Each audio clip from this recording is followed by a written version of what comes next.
ito na nga, niluto ko na fishball na tira nilang almusal. Ayan. Oh, pati si Nani TV.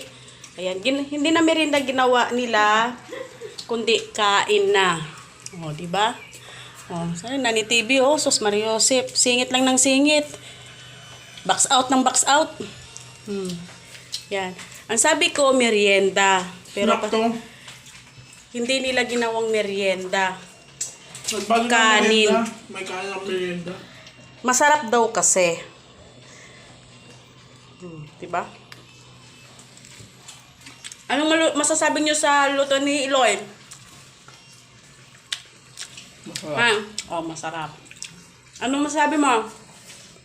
Oh, di na makaimik. Dilos. Siyempre, pinagli tayo sa mikos-mikos. Sarap. Ay. Diba? Itong bagong snack, may kanin na. Oh, ito na daw bagong snack, may kanin na. Diba? Aliw na aliw sila. Oh, wala na bigla. So, yun lang.